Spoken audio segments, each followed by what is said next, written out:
자, 우리 옆에 분들과 다시 한번 인사하겠습니다. 오늘 정말 잘 오셨습니다. 자, 은혜 받기 원합니다. 예, 감사합니다. 이 자리에 참석한 저와 여러분들의 10년 가운데 주께서 허락하시는 평안과 기쁨이 함께 하시기를 주님의 이름으로 축복합니다. 자, 이번 시간에는 그리스도의 탄생을 기다리며 그분께서 오실 길을 예비한 또 다른 전령 이야기를 살펴보려고 하는데요. 바로 아셀 지파 바누엘의 딸 안나라는 여인의 이야기입니다. 자, 그런데 흥미로운 것은 이 38절을 보니까 바로 이 안나라는 여인이 우연한 계기로 아기를 목격하고는 그리스도에 관한 메시지를 이곳저곳에 전했다고 하는데요. 자, 성경은 그가 아무나 붙잡고 말한 것이 아니라 누구에게 말했다고 이야기하죠? 예루살렘의 속량을 바라는 모든 사람들에게 말했다고 합니다. 자, 한번 따라해 보겠습니다. 예루살렘의 속량을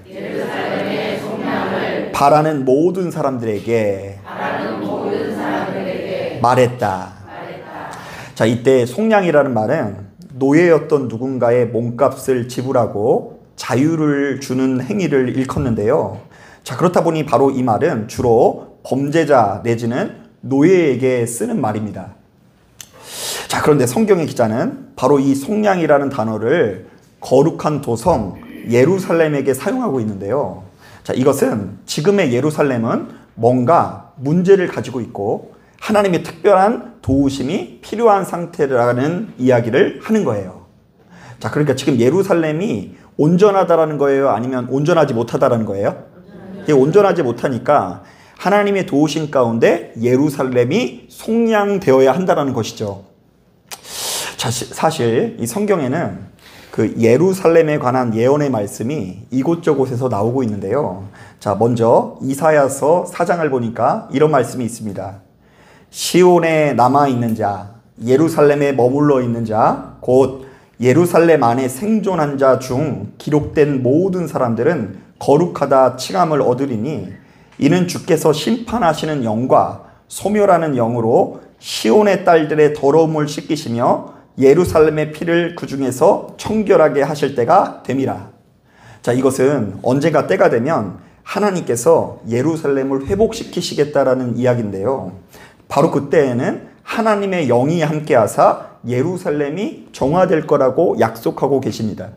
자, 그러니까 예루살렘이 깨끗해진다라는 것은 예루살렘 안에 무엇이 임재한다고요? 하나님의 영이 임재한다는 것을 의미하는 거예요. 자, 그런가 하면 말라기 3장을 보면 이 땅에 오실 메시아에 관한 예언의 말씀이 담겨 있는데요. 좀 여러분들에게 생소할 수 있지만 한번 들어보세요. 그가 은을 연단하여 깨끗하게 하는 자같이 앉아서 레위 자손을 깨끗하게 하되 금은같이 그들을 연단하리니 그들이 공의로운 제물을 나 여호와께 바칠 것이라. 그때에 유다와 예루살렘의 봉헌물이 옛날과 고대와 같이 나 여호와께 기쁨이 되려니와 내가 심판하러 너희에게 임할 것이라. 점치는 자에게와 간음하는 자에게와 거짓 맹세하는 자에게와 품꾼에 삭세대하여 억울하게 하며 과부와 고아를 압제하며 나그네를 억울하게 하며 나를 경외하지 않는 자들에게 속히 증언하리라. 자, 말씀을 보니까 언젠가 때가 되면 이 땅에 그리스도가 오실 텐데 이분께서 예루살렘을 정화시킬 거라는 약속의 말씀이 담겨 있죠. 자, 이른바 그리스도께서 제사장들을 연단하여 주셔서 다시금 거룩한 제사를 드리게 할 것이고 과부나 고아나 나그네와 같은 자들을 극진한 사랑으로 대우해 주실 것이라고 약속합니다. 자, 그러니까 이 땅에 오신 그리스도의 주된 사역 중에 하나가 뭐냐면 제사장들을 바로 세우는 일들과 이 땅에 소외되어져 있는 사람들이 예루살렘에서조차도 소외되지 않도록 그들을 배려하는 일이 이 땅에 오실 그리스도가 하시는 일이라고 말라기에서 예언되고 있어요. 자, 그런데 바로 이런 예언의 내용들은 본문에 등장하는 이 안나의 행보와 정확하게 일치하는데요. 그리스도께서는 예루살렘을 속량하실 분이라는 이야기를 하고 있어요. 자, 한번 따라해 보겠습니다. 그리스도께서는 예루살렘을 변화시켜 주실 것이다. 자, 이것은 이스라엘 백성들에게 너무나 중요한 예언인데요. 왜냐하면 이스라엘 백성들은 자신들이 하나님의 성전과 운명 공동체로 여기고 있기 때문입니다. 자, 여러분 어떠세요? 여러분들은요, 우리 예진교회가 여러분들의 인생에 있어서 굉장히 중요한 의미가 있는 공간이세요? 아멘. 교회는 교회고, 이제 목사님의 삶은 목사님의 삶이고, 나의 삶은 나의 삶이고, 이렇게 이제 따로 분리해서 생각하는 경우가 사실은 많이 있죠. 이제 우리가 나 하나 몸도 이끌기 힘든 세상에서 이 교회를 향해서 마음을 쓰기가 굉장히 어려울 수 있는데요. 자, 그런데 놀랍게도 이 성경에 나와 있는 이 이스라엘 백성들의 삶을 보면 하나님 앞에 예배드리는 성소가 깨끗하면 자신들도 깨끗하다고 생각을 하고요. 하나님 앞에 예배드리는 성소가 더러워지면 자신들도 더러워질 수밖에 없다고 생각해서 하나님의 성전을 그 무엇보다 소중히 여기는 마음을 가지고 있었습니다.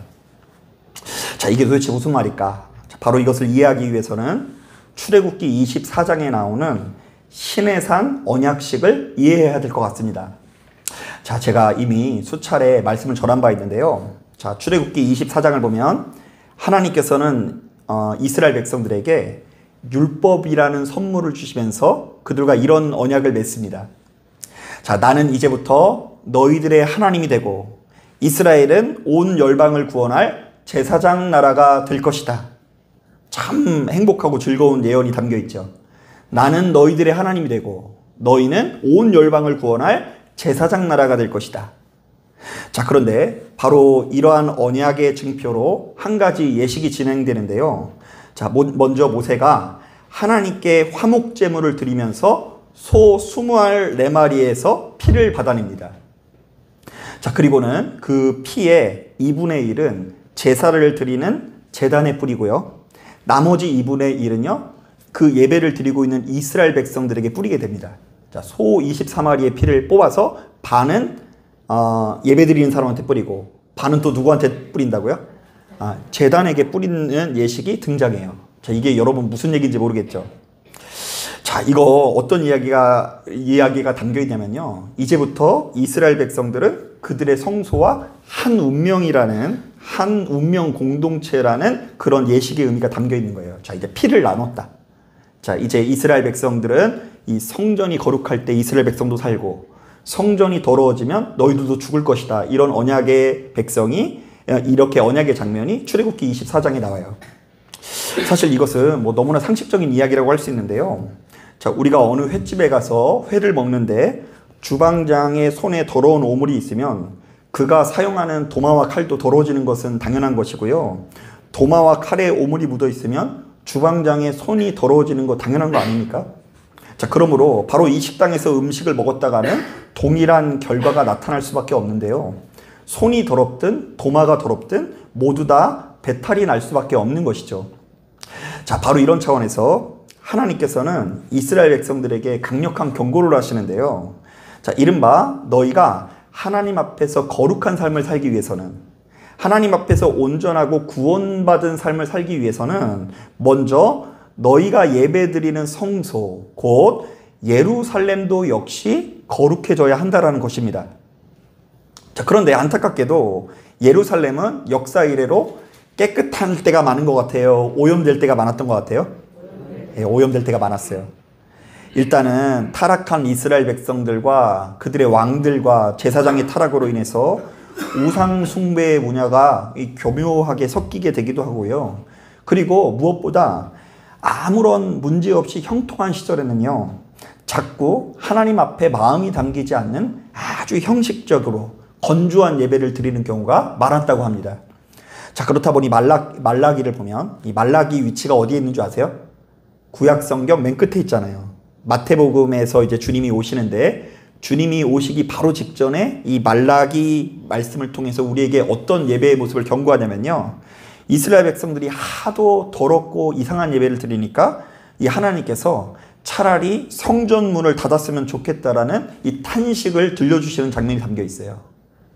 자, 하나님께서 오죽 답답하셨으면 성전문을 어떻게 했으면 좋겠다고요? 문 좀 닫아라. 니네 이렇게 드릴 거면 드리지 마라. 이렇게 한탄하시는 장면이 있어요. 자, 그런데 오늘 우리가 읽은 이 본문을 보니 바로 이렇게 중요한 그리스도의 사역을 우리에게 소개하고 있는데요. 자, 하필이면 어떤 여인을 통해서 들려주고 있다고요? 안나라는 여인을 통해서 이렇게 중요한 메시아의 사역을 전달하고 있다는 것이 중요해요. 이것이 우리에게 굉장히 중요한 메시지가 되는 거예요. 사실 겉으로 볼 때 안나라는 여인은 그리스도께서 오실 길을 예비하는, 그것을 증언하는 전령으로서 그다지 적합하지 않은 사람이거든요. 왜냐하면 그녀는 결혼한 지 7년 만에 과부가 되어 일평생 홀몸으로 지내왔기 때문입니다. 사실 오늘날에는요, 여자 혼자서 이 세상을 살아가는데 그다지 큰 문제가 없죠. 뭐 직장 생활도 할 수 있고 돈도 벌 수 있고 사유재산도 가질 수 있어요. 자, 그런데 당시 사회에서 과부들의 삶은 여러모로 호락호락하지가 않았는데요. 일단 이들은 사유재산을 온전하게 소유할 수 없어서 경제적으로 큰 어려움을 겪을 수밖에 없었고요. 그리고 무엇보다 주위 사람들로부터 부정한 사람으로 취급받기 일쑤였습니다. 이른바 그녀가 오죽 지은 죄가 많으면 하나님께서 그녀의 남편을 데려갔겠냐는 것입니다. 자, 그런데 보면은요, 뭐 동서고금을 막론하고 우리 안에 좀 이상한 문화가 있는 게요, 뭐냐면요, 아들하고 며느리가 좀 잘못 살면은 꼭 누구 탓하죠? 집에 뭐가 잘못 들어왔다 그러잖아요.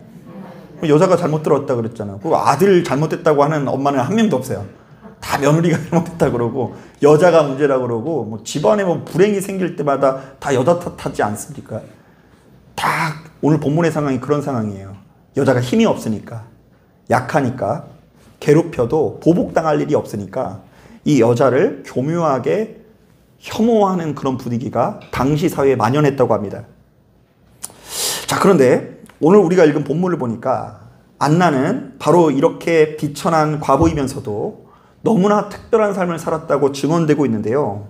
자, 그녀는 일평생 하나님의 성전을 떠나지 않고 그 누구보다 열심히 금식하며 기도하는 삶을 살았다고 합니다. 자, 그래서일까요? 그녀는 당시 사회 가운데 가장 높은 수준의 복을 누리는 장면이 나오는데요. 자, 이른바 장수의 축복을 누리는 장면이 나오게 됩니다. 자, 여러분, 당시 평균 수명이 35세 정도 됐어요. 그러니까 더 오래 사는 사람도 있는데 평균적으로 따지면 그 전에 죽는 사람도 있고 해가지고 35세면 죽는 시대예요. 자, 그런데 이 안나라는 여인이 무려 몇 살까지 살게 돼요? 84세에 이르도록 강건한 모습을 보입니다. 다 당연한 이야기겠지만 고대 사회에서 생명은 하나님께서 다스리고 주관하는 영역으로서 장수의 축복을 주신 분은 오로지 하나님이십니다. 오늘날에는 의사가 나를 살렸습니다 이렇게 고백할지 모르겠지만 과거에는 나를 오랫동안 살게 하신 분이 누구시라고요? 하나님이세요. 자, 그렇다면 바로 이런 관점에서 성경은 이런저런 말을 구차하게 하고 있지는 않지만 사실은 이렇게 증언하고 있어요. 비천한 과부가 기도할 때에 하나님께서 외면하지 않고 은혜를 베풀어 주셨다. 자, 한번 따라하겠습니다. 비천한 과부가 기도할 때에 하나님께서 은혜를 베풀어 주셨다. 이게 본문에 담긴 메시지예요. 자, 실제로 안나라는 이름은 헬라어로서 은총, 은혜라는 뜻인데요. 재밌는 게 뭔지 아세요? 흥미롭게도 헬라어 이름인 안나라는 이름을 히브리식으로 표현하면 이 이름이 어떻게 바뀌는 줄 아세요? 한나라고 바뀌어요. 한나. 자, 이때 여러분 성경을 좀 읽으신 분은 알 거예요.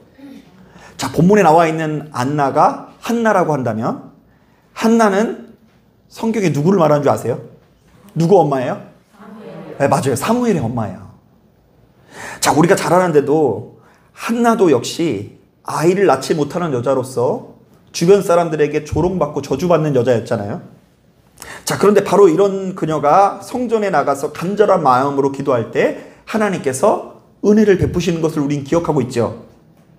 자, 그런데 본문은 바로 이렇듯 이스라엘 백성들이라고 한다면 다 알고 있는 한나와 동명이인인 안나라는 여인을 통해 굉장히 중요한 메시지를 이중적으로 우리에게 전달하고 있는 거예요.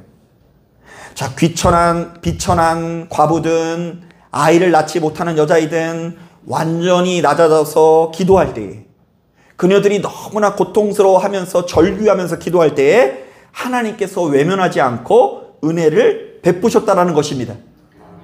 또한 바로 이렇게 비천한 과부든 아이를 낳지 못하는 여자든 간에 모두 다 하나님의 자녀라는 것을 우리들에게 증언하고 있어요.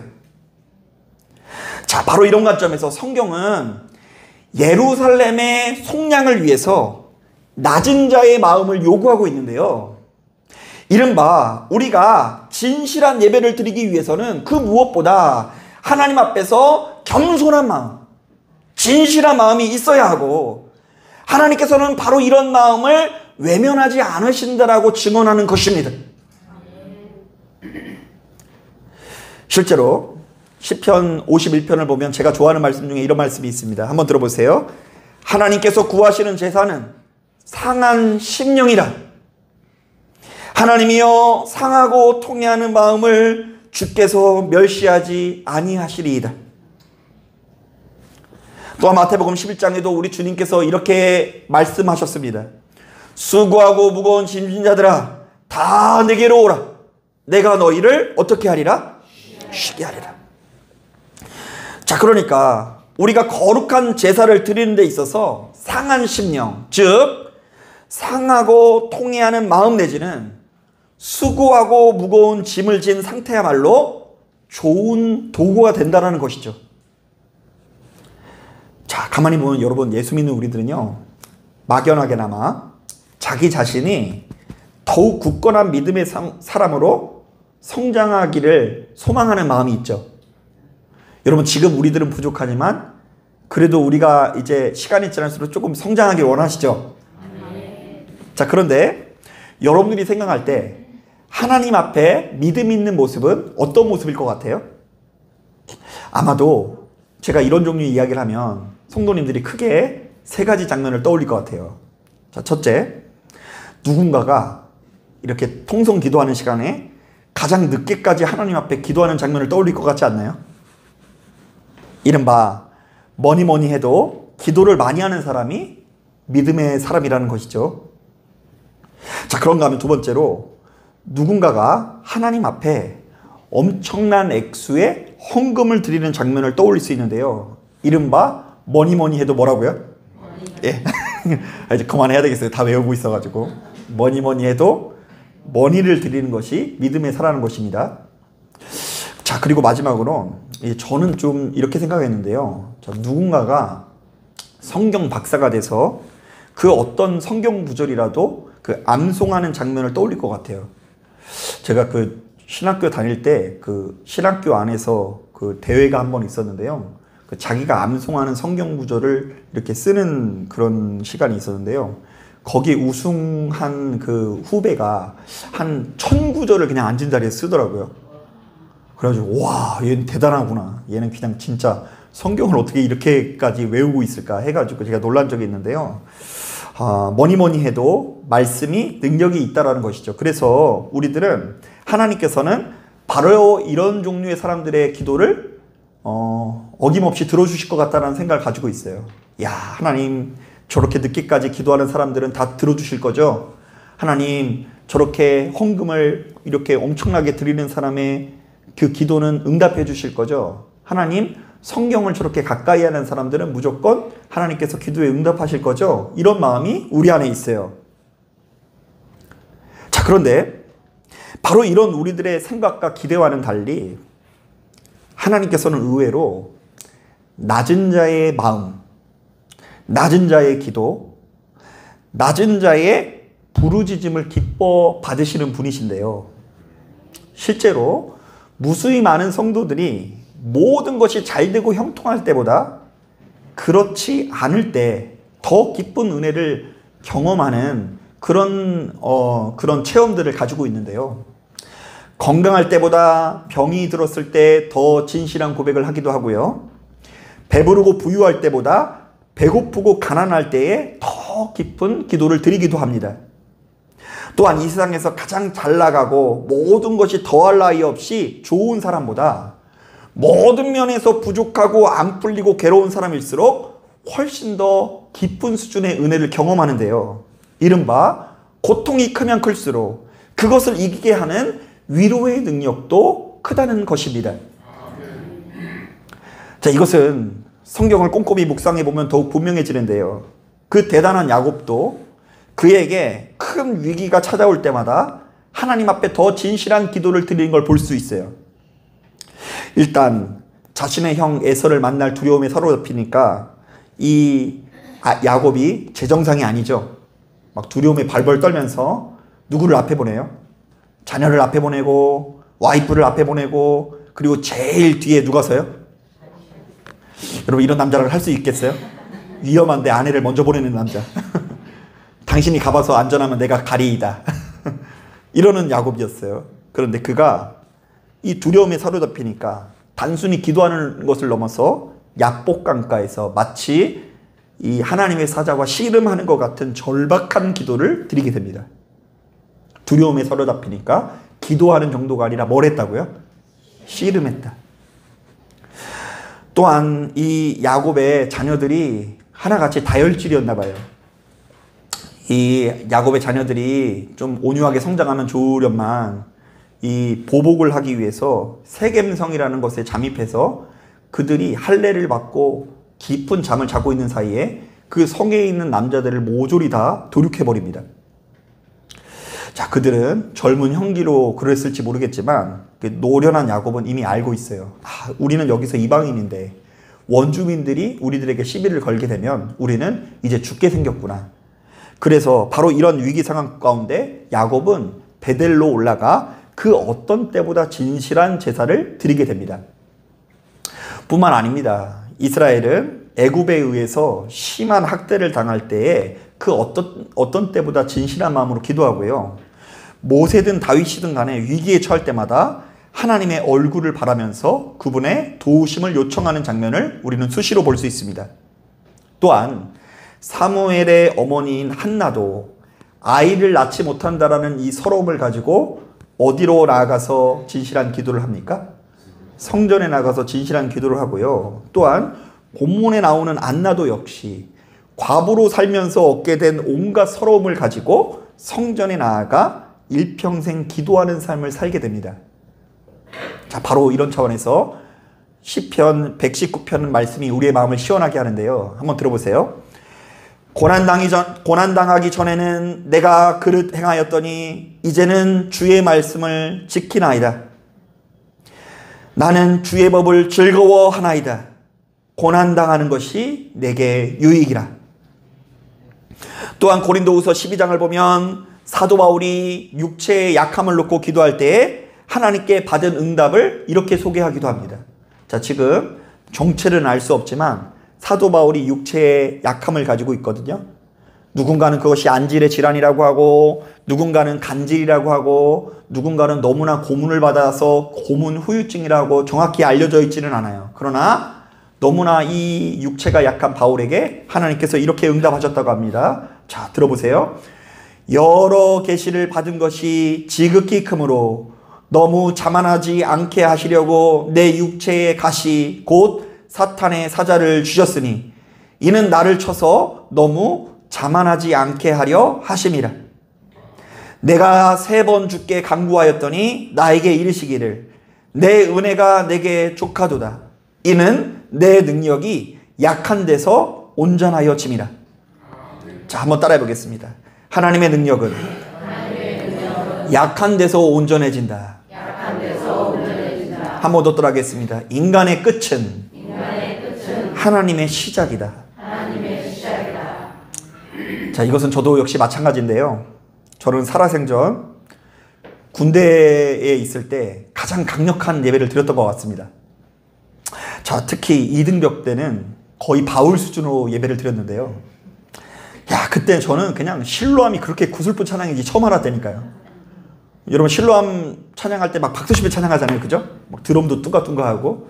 그런데 막 그거 막 이등병 때 할 때 막 고참애한테 겪는 여러 가지 서러움이 생각이 나면서 눈에서는 눈물이 나고 코에서는 콧물이 나고 입에서는 침이 나고 해가지고 주변에 있는 사람들에게 얼마나 그냥 그 손가락질을 당했는지 몰라요. 자, 그런데 신기한 게 뭔지 아세요? 이등병 때는 예배가 그렇게 은혜롭더니 병장 되니까 별로 가기가 싫어. 그냥 쉬고 싶은 거예요. 자, 이것만 보더라도 하나님의 능력은 약한 데서 온전해지는 것이 분명이고요. 인간의 끝이 하나님의 시작이라는 말이 너무나 분명해 보입니다. 자, 하지만 그렇다고 해서 우리 모두가 은혜를 간직하기 위해서 일평생 고통 가운데 있자는 것은 아닙니다. 예수 믿는 우리들은 무조건 거지가 되어야 하고 어딘가 아프고 절단 나야 한다라는 이야기도 아닙니다. 다만 우리가 어떤 상황 가운데 있을지라도 하나님께서는 우리를 외면하지 않고 끝까지 사랑한다라는 것인데요. 특별히 우리가 너무나 못나고 형편이 없을 뿐더러 그야말로 엄청난 고통과 괴로움에 빠져 있을지라도 그런 우리를 아끼고 사랑하사 하나님께서 은혜를 베푸신다는 이야기를 하는 거예요. 여러분, 가끔씩 목회하다가 그런 얘기를 들은 적이 있어요. 우리 엄마가 잘 나가고 성공하고 출세하는 아들만 이뻐한대요. 그런가 봐요. 그죠? 근데 이제 둔탁한 아들은 잘 모르는데요. 이제 며느리들은 그걸 대번에 알아요. 며느리 대번에. 우리 어머니가 잘 나가고 대단하고 성공하고 출세하고 돈 많이 가져다주는 아들만 이뻐하고 자신들처럼 못나고 부족한 사람들은 인간 대우로 하지 않는데요. 자, 그래서 명절 때마다 만날 때마다 그것을 여자들끼리 그 공기로 느낀다면서요. 그죠? 남자들은 몰라요. 남자들은 모르는데 그 미묘한 그 공기를 느끼고 시험에 들고 속상하고 괴로워서 힘들어하는 분들을 좀 보게 돼요.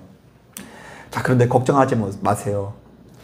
인간은 너무나 한계를 가지고 있는 인간은 그렇게 불완전한 존재여서 눈에 보여지는 한두 가지 조건에 의해서 우리 마음이 치우칠 수 있지만 하나님께서는 어떤 분이시라고요? 우리가 아무리 못나고 부족할지라도 우리를 외면하지 않으신다. 자, 최근에 극장에서 그 서울의 봄이라는 영화를 보았는데요. 자, 그 영화를 보니 전두환 씨를 맡은 황정민이라는 배우가 이렇게 소리를 치더라고요. 실패하면 반영, 성공하면 혁명. 아, 이걸 좀 사투리로 해야 되는데. 실패하면 반역, 성공하면 혁명. 자, 그런데 이것이 참 일리 있는 소리인데요. 가만히 보면 이 세상은 온통 승자들의 세상이에요. 좋은 대학, 좋은 직장에 들어가면 성공. 좋지 못한 대학, 좋지 못한 직장에 들어가면 실패. 돈 많고 잘 나가면 성공. 돈 없고 가난하면 실패. 자, 그런데 가만히 보면 예수 믿는 우리들이야말로 바로 이런 논리에 지배당하는 경우가 참 많은데요. 예수 믿고 교회 열심히 다니는 가운데 뭔가 술술 잘 풀리고 좋은 결과가 나오면 그야말로 하나님께서 기뻐하고 축복해 주는 사람이 되고요. 본문에 나오는 과부라든지 아이를 낳지 못하는 사람이라든지 어디가 아파서 병에 걸렸다거나 사업이 어려서 망한 사람이 있으면 하나님 앞에 뭔가 죄를 지었거나 저주받은 자로 여겨지기 십상이라는 것입니다. 실제로 얼마 전에 그 한 사이비 종교를 고발하는 프로그램을 보니까 그 교회를 다니는 교인들이 이야기를 해주더라고요. 자신들이 다니는 교회의 교주는 절대 신이고 어떤 병이든 문제든 간에 다 해결해 주는 분이기 때문에 만약 직분자 중에 어떤 문제가 생긴 사람은 조용히 그 교회를 떠나야 된대요. 좀 이상하죠? 아니, 문제가 생기지 않으면 교주 탓을 해야지 왜 떠나요, 그것을. 자, 왜냐하면 왜 그렇게 떠나냐면요.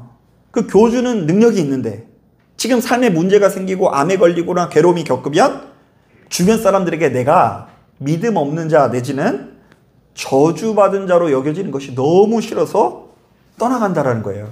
이거 참 안타까운 일 아닙니까? 힘들고 어려운 일이 있으면 더 가서 위로를 받아야죠. 더 가서 열심히 예배드리고 기도하면서 평안을 얻어야죠. 그런데 왜 주변 사람들에게 그것을 들킬까봐 몰래 도둑고양이처럼 그 교회를 떠나는 것입니다. 이게 발음이 이상하죠? 떠나는 것이냐는 겁니다. 뭐 하여튼 여러분 알아들으세요. 그 있는 분은 들을 줄로 믿습니다. 자, 하지만 오늘 우리가 읽은 이 본문을 보니까 성경은 일평생 과부로 살아온 안나를 통해 이 땅에 오신 그리스도 내지는 전능하신 하나님께서 어떤 분이신지를 증언하는데요.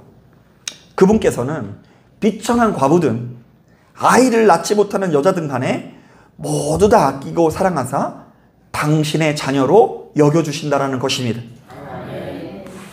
이른바 세상 사람들은 이들을 향해서 손가락질하고 여러 가지 조롱을 하고 끝없는 멸시천대를 할지라도 하나님께서 이들을 외면하지 않으시니 성전에 나오는 사람들도 역시 교회 안에서 힘있고 대단한 사람들만을 대우하지 말라는 경고를 하고 계신 것입니다. 자, 사랑하는 여러분, 저는 우리 예진교회가 바로 이러한 마음으로 무장한 교회가 되길 바랍니다. 자, 물론 이 성전이라는 것과 교회라는 것은 약간 개념적으로 좀 차이가 있어요. 그런데 틀린 부분도 있지만 비스무리한 부분도 있어요.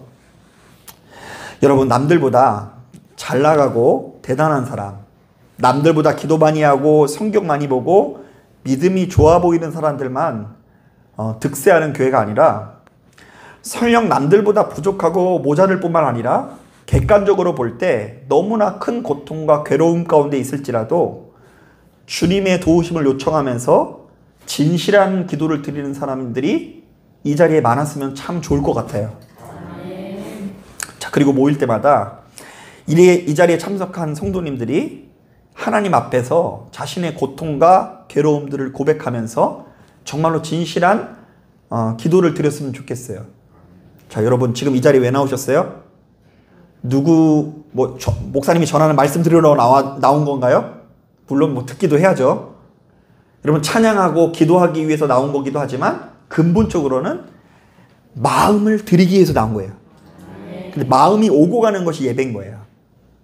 그래서 이런 고백을 할 수 있어야 돼요. 진실한 믿음의 사람들은 하나님, 내가 지난 한 주 동안 너무 고통스럽고 괴로웠으니 나를 도와주시옵소서. 솔직하게 얘기만 하면 된다니까요. 하나님, 내가 이렇게 서럽고 힘겨우니 나를 도와주소서.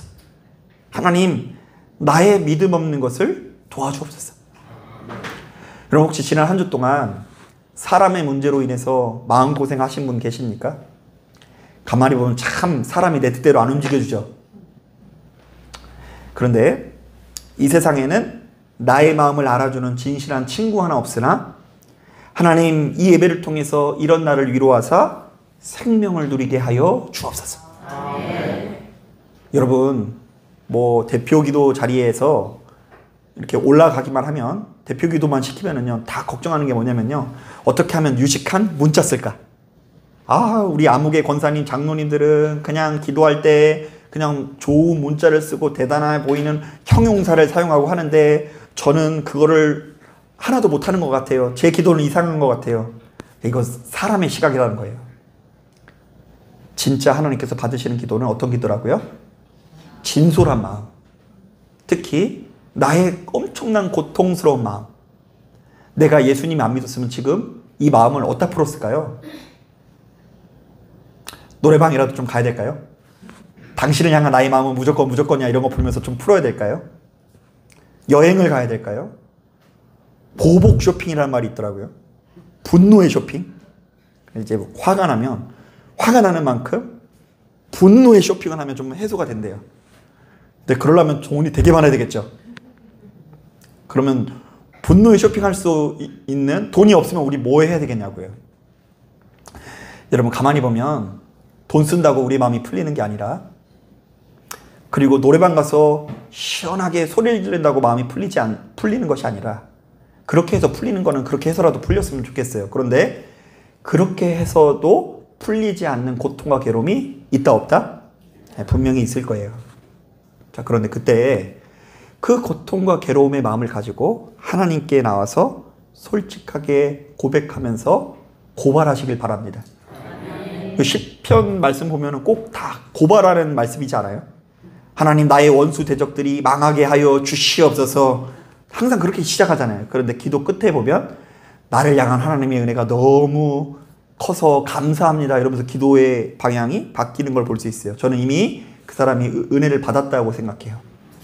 여러분, 들어올 때는 고발하는 마음을 가지고 왔어도 돌아갈 때 은혜의 마음으로 돌아가는 것이 진짜 생명 있는 기도인 줄로 믿습니다. 사랑하는 여러분, 바로 그때에 이 자리에 참석한 저와 여러분들이 그리스도의 속량, 예루살렘의 속량을 경험하고 정말로 가장 높은 수준의 예배를 드릴 수 있다는 것을 믿으시는 저와 여러분들이 되기를 주님의 이름으로 축복합니다. 자, 기도하겠습니다.